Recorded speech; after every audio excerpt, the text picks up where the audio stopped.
Hello everyone, this is Fantasy-esque, and welcome back to Season 3 of Luminous Clan in ClanGen, the Warrior Cats clan generator game. When we left off in the previous episode, one of our cats was taken by Yellow Cough. We lost Canary Snap, our medicine cat, and now another one of our cats have also contracted Yellow Cough. So I don't know what's going to happen going forward. Our cat's being taken first by the war and now by sickness, and we also have been unsuccessful so far in bringing in some new blood to be bred with members of the clan, because we sorely need to increase our population. We need to be having more kittens. So okay, we're gonna dive straight in to the leader's den. This time around I did check, guys, and I made sure that we are inviting Canary Snap in. We'll have to see whether or not he's agreeable to that, but okay, let's roll the dice to see what Godzilla Star is gonna do for the gathering. Okay, we got a 9 on the D10, so that's Chirp Clan, and we got, thank goodness, a 5 on the D8, so that's appease. We're gonna try and appease Chirp Clan, although I think we're still at war with Chirp Clan, so they just might not listen to us. But okay, let's skip a moon and see what happens. Okay, the war with Chirp Clan has finally ended. Oh, excellent. During the gathering, Godzilla Star does his best to make peace with Chirp Clan's leader, and relations have improved. Despite a long search, Caribou Street could not be found by the clan. You are kidding me. This is ridiculous. Okay, Stone Speck has gotten a running nose. Yellow Cough has taken Shadow Swell's life. Guys, we've had 2 deaths in a row just from Yellow Cough. Oh no. Guys, Shadow Swell is Godzilla Star's mate. At this point, war has taken Godzilla Star's son, well, one of his sons. His mate has lost her life to sickness, and I'm pretty sure another one of his sons is currently sitting in the medicine den with an infected wound from something that happened in the war. You know what, at this rate, it kind of feels like Godzilla Star might just destroy the family he created because of his own actions. That's depressing. Okay, thank goodness. The infection in Daisy Quake's wound has abated. Daisy Quake has healed from his mangled leg. Oh, that must be so hard to kind of lose your mother and then have, your grievous injuries suddenly heal. Okay. Rumors reach your clan that the exiled Batshard has died recently, so one of the lightless cats. Firepaw soreness has abated. Part of Plumraven assumed nothing bad could ever happen to Luminous Clan when Shadow Swirl was there, because Shadow Swirl was responsible, so in a lot of ways she was the balance to Godzilla Star. With her gone, how will they carry on? As the days pass, she becomes angry and withdrawn. It feels like the entire clan is just moving on from Shadow Swirl's death, which she refuses to do. A world without Shadow Swirl at her side seems cold and empty to Stone Speck, who is her older sister, of course. How can life continue on like nothing has happened? She's barely able to move her body and has to be gently guided to her nest, fatigue threatening to consume her. Cloudfur's voice wavers as she talks about her sibling, trying to get through the tale and return to grieving over Shadow Swirl's body. But she wants Shadow Swirl's vigil to be good, to show that she was loved. Nobody can comfort her during the vigil. She's absolutely inconsolable, convinced that she'll never feel normal again without Shadow Swirl beside her. Magpie Heart can hardly process the sight of Shadow Swirl's body before him, and obviously Magpie Heart is Shadow Swirl's nephew. Somehow the world feels colder and crueler now. The loss takes such a toll on him that he can barely find his footing as he stumbles to his nest, wailing for Shadow Swirl. As the clan sits vigil for Shadow Swirl, Tornfern, her daughter, her youngest child, wants to howl. How is she supposed to go through life without Shadow Swirl guiding her? Cats offer her comfort and care. She refuses all of it. Finally, the past moon, Shadow Swirl has taken their place in Star Clan. Luminous Clan mourns their loss, and their clanmates will miss the spot they took up in their lives. Moments of their life are shared in stories around the circle of mourners as those that were closest to them take them to their final resting place. It's kind of wild. You guys can see the difference between this episode and the last one. When Canary Snap died from Yellow Cough, I don't think there was anyone that was that deeply in grief. They all kind of accepted that sickness had taken his life, obviously except for Lupine Claw and his daughter. But the grief still wasn't enough to, cripple them per se. But with Shadow Swirl, who has died from the exact same cause, you can see that the entire clan is reacting to this. The loss they feel, the anger they feel towards her loss, it's a lot more than what Canary Snap got. But if you think about it from this way, it makes sense because Canary Snap was a cat, like an outsider who, was brought into the clan as, was it a senior adult? I think so. But, he was brought in when he was a lot older. Whereas Shadow Swirl, she was born in the clan. She was raised in this clan. She lived a whole life in this clan. She found a mate in the clan. Well, not in the clan, but she had her mate. She had kittens in the clan as well, and then she's left. Like, she's lived such a full life with us, and that's why all of these cats have all these ties to her. Ay. Okay, how many cats do we have down? So Plum Raven is down, Stonespeck, Cloudfur, Magpie Heart, and Tornfern. They will not be able to participate in the patrols. Let's jump to the medicine den. Let's see. Shadow Swirl was given lungwort as treatment for yellow cough. The risks should have been lowered, but it was still too grievous a sickness. Rosemary was used for Shadow Swirl's body. Yellow cough has taken Shadow Swirl's life. Magpie Heart was given time as treatment for grief-stricken. Daisy Quake was given burdock as treatment for an infected wound, and then his wound healed. Daisy Quake was given oak leaves as treatment for mangled leg. His mangled leg healed, not even leaving a scar. Tornfern was given time as treatment for grief-stricken. Firepaw's soreness has abated. Buttercup Dusk gathered poppy, cobwebs, rosemary, and tansy this moon. Okay, so let's see what's going on in relationships, and whether or not we might be able to piece together her final moments before she died. Plum Raven has a weird feeling about something Firepaw said the other day. You know what, guys? Also, I'm remembering that in the last episode, I think Buttercup Dusk, the medicine cat, he felt a sense of dread. And then he had a vision from Star Clan when he went out on patrol, and he said he needed to go to the leader and deputy to discuss this. And we know that the leader was Shadow Swirl's mate, and the deputy was Shadow Swirl's grandmother. Oh wait, no, sorry, her mother.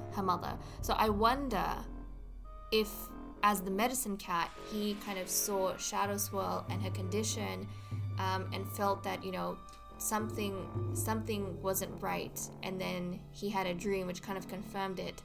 So I wonder if that's what it was about, and then he, went to Godzilla Star and Plum Raven to mentally prepare them that Shadow Swirl wasn't going to make it, that Star Clan was going to call her to their side. Okay, something good happens to Plum Raven, and most clanmates congratulate her, but Daisy Quake doesn't say anything at all. Buttercup Dusk is having a wonderful time discussing recent news with Stonespeck. Buttercup Dusk notices that Daisy Quake makes other clanmates laugh more than he does. Stonespeck and Tornfern sincerely apologize to one another. Stonespeck and Sunchill make an elaborate plan to evict a predator from the clan's territory. Cloudfur tells Pepper that he's an amazing storyteller. Cloudfur is talking about what to do tomorrow with Daisy Quake. Lupine Claw feels like Magpie Heart wasn't listening to her. Daisy Quake gets a bug off of Lupine Claw's pelt and takes it out of camp. Orchid Shine points out a constellation to Magpie Heart. When they return from a patrol, Orchid Shine and Blissfur seem more at peace with each other than usual. Cloudfur brought Magpie Heart some dry bedding. Sunchill gets a bug off of Magpie Heart's pelt and takes it out of camp. Pepper noticed that Orchid Shine wasn't in her nest last night. Pepper is hiding behind a bush ready to pounce on Sunchill. Godzilla Star and Daisy Quake find out they're both bringing flowers to the same clanmate's grave. I wonder if that was Canary Snap, because we lost Canary Snap in the last episode. Godzilla Star is surprised to hear Tornfern express an ideal he can agree with. Sunchill sides with a clanmate instead of Blissfur on something. Tornfern follows through on a small promise made with Sunchill. Tornfern gives Daisy Quake a big piece of fresh kill. Tornfern likes the way Orchid Shine laughs. Firepaw and Orchid Shine say goodbye but end up walking in the same direction. Pot Okay, so this is when Shadow Swirl dies. So it seems as though Shadow Swirl was kind of so far gone in the medicine cat den in her sickness, she didn't even have the strength maybe to interact with any of the cats before her death. She was quietly kind of on her own when the yellow cough took her. Ay, ay, ay. Okay, that's all we have for events. So let me cut the recording here and we'll continue in the cat list.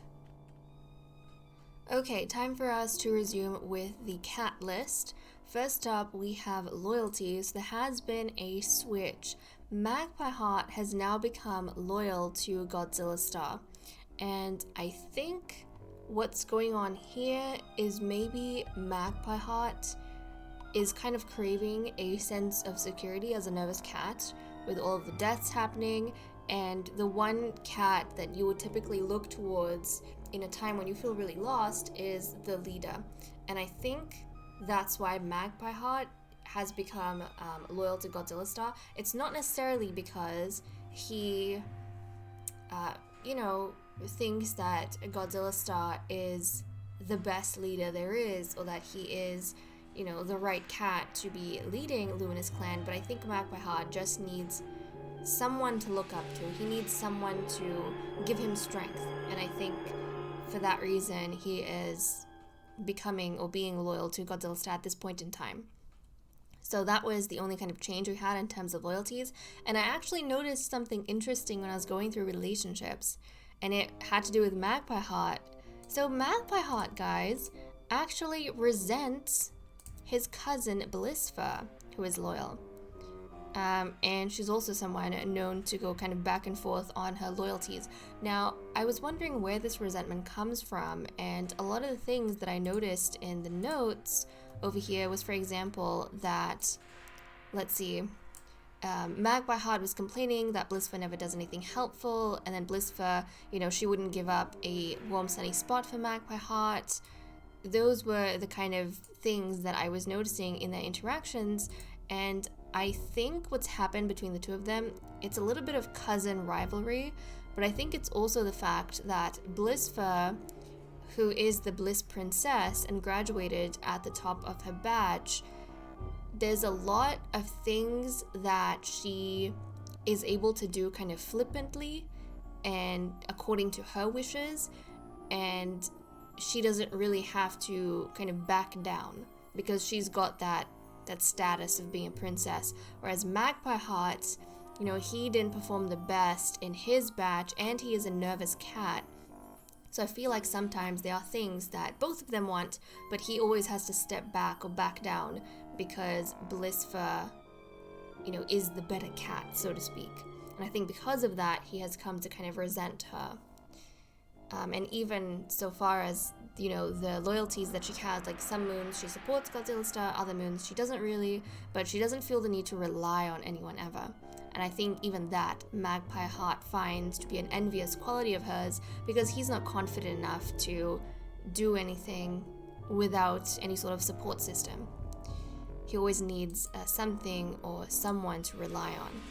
So that is what we have for those guys. And now let's just go through and see what everyone's doing for the day, because obviously we don't have any sort of mediation going on, but also our mediator is not feeling up to the job either.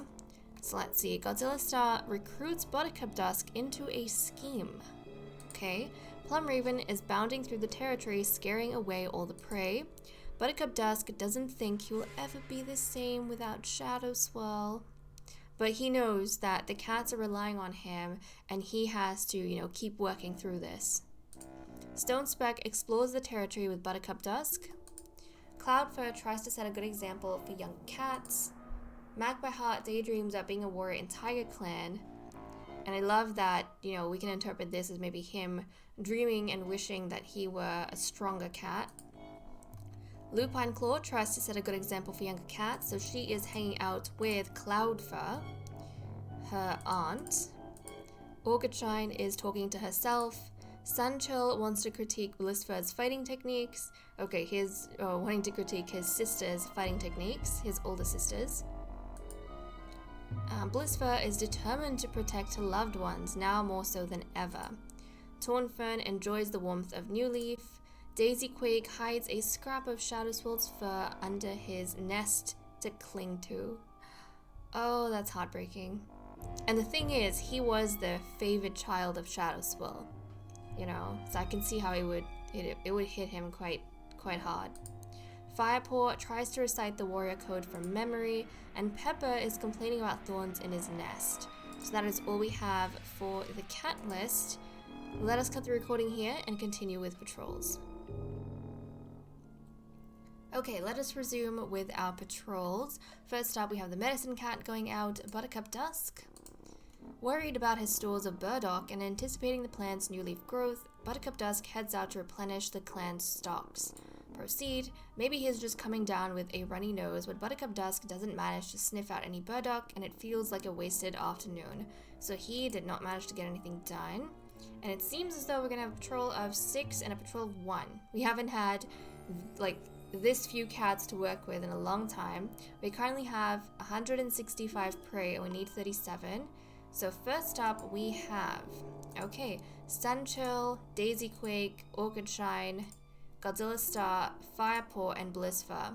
So again, Lupine Claw has decided that she's not going to take her apprentice and daughter with her. She wants Firepaw to get experience with other cats, and she has kind of volunteered to go on her own. Okay, there's a spring in their steps as the cats head out. Today looks like a good day for hunting. Proceed. They find nothing, actually nothing. This isn't just bad luck, this is something spooking the local prey away from this area of the territory, and it needs to be reported back to camp straight away. So there's probably a predator in the area. Okay, and then we have Lupine Claw. So let's send her out. Lupine Claw finds an abandoned kit whose parents are nowhere to be found. Proceed. Lupine Claw rushes the kid back to camp. The kid is nursed back to health and promised a place in the clan temporarily while we relocate them to hopefully like a loving community in Lightless Clan, deep in the mountains. Almond Kit has joined the clan. Your clan's reputation towards outsiders has improved. Okay, so this is a cute kit. A male with hazel eyes and a goody pelt. Bullying, constantly climbing, but now that he's been nursed back, we are going to relocate him to the Lightless Clan, of course, and he will make for great genetics in the future. Fingers crossed. So, okay, that's what we have going on. Nothing much else. So we did find an abandoned kitten, but I think that was pretty much it. We are, at this point in time, just focused on one thing. Very desperately getting Caribou Streak or another male into the clan. Now, I wonder if you guys are kind of sensing this the same way that I did when we were like, you know, for example, playing with Day Prince, and then when we had all the other kittens, like when we had Sunchill's litter of 3, and then when we had Tornfern's litter of 4. Even during apprenticeships, it's so much more exciting, at least for me, when we have multiple cats, because then we can do like rankings and comparings and all this kind of stuff. Whereas because Firepaw is a single child, we are unable to do a lot of that. I mean, she entered into her second half of training. She's got 2 more moons before she's going to be a warrior.